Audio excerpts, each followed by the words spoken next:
Hi guys, good morning. Ito, nagpiprito ako ng pananghalian namin. Good morning pa naman ngayon eh.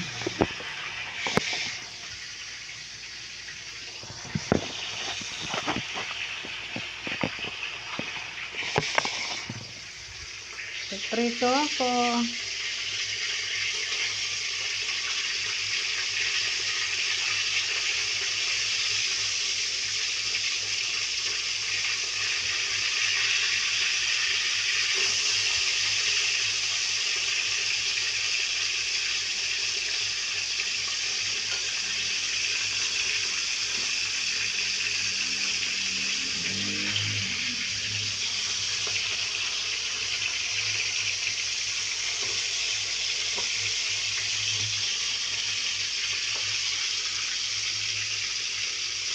Mga bisik-bisik lang naman ang ginagawa ko guys eh. Tapos na ako naglaba. Ito. Mga nilalaban ko. Yan lahat. At yun o. Yan. Mga bisik-bisik lang.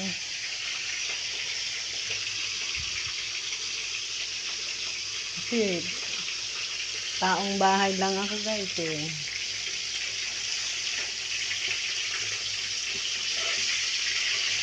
Silang ako sa bahay. Paano ko? Hindi ako pwede lumayo dahil wala naman kung pera. Pag maglakad ako, paano pag naglalakad ako eh wala akong pera, maka-ano ako ng kamatis dyan o ano, wala pambayad. Diba? Safety lang sa bahay.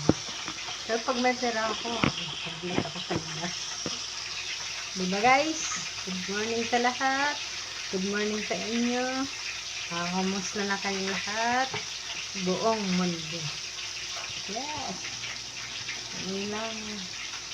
Kanina naglalaba ako. Nalilinis ng kubita. Tapos bumili akong tilapia. Yun lang ang kaya ng pera ko eh. Gusto ko pa sana bumili ng gulay. Kasi hindi sapat ang perang dala ko. Ayun. So, pinirito ko. Laman siya na rin yan. Ano? Laman siya na rin yan. Tatlong tilapia. Hiniwa-hiwa ako. Yan.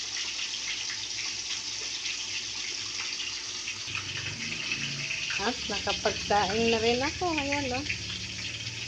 Nagmusal na ako kanina konti. Lagyan ko lang ng siya ng aking laman ng nilagyan ko lang ng laman ng tiyan ko. Kasi baka murain ako naglaba ako aga-aga. Ayan. Paluto. Pangalawang lagay ko na po yan.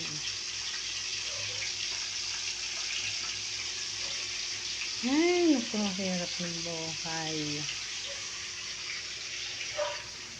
No guys, hirap ng buhay, no? Hindi ka pumayod. Walang pera. Ako, nandito lang sa bahay. Parang nasahol pa sa katulong. Wala akong sweldo. Pero yung anak ko ang nagtatrabaho. Kaya ako, parang katulong na rin yan. Ganun talaga ang gawain ng nanay. Ating baliktarin.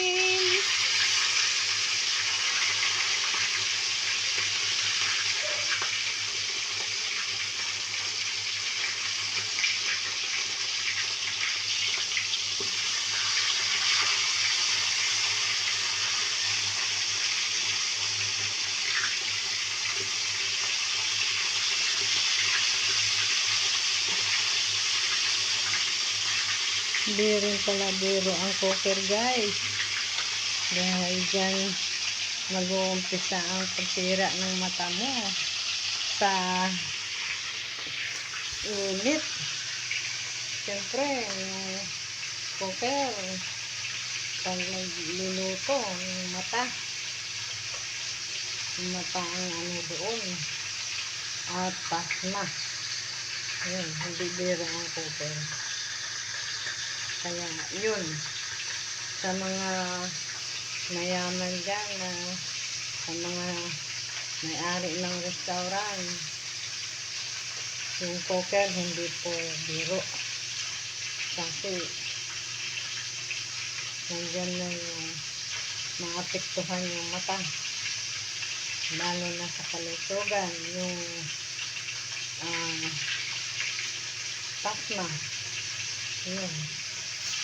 Kung mahina pa ang resistensya sa pagod sa init. Init, siyempre, init yung kalan, init yung ako. Yun. Kapasma ka talaga. Kaya, sana yung mga mayaman dyan, yung mga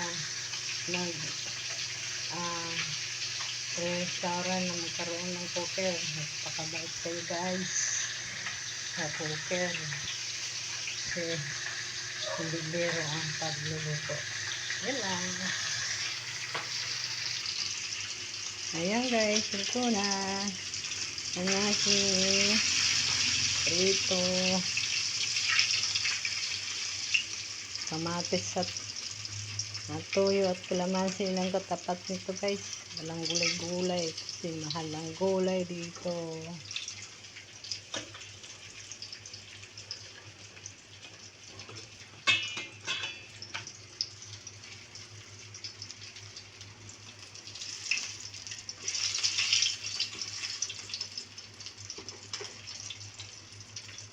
Pinirito ko siya imbes na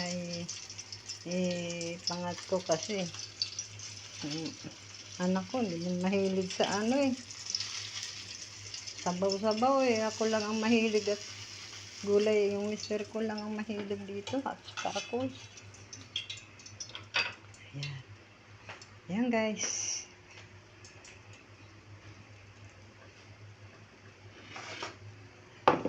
Yan guys, kumakain ba kayo ng ganyan prito prito lang guys para may laman ng mora. Prito lang para may ulam lang. Salamat guys, love you.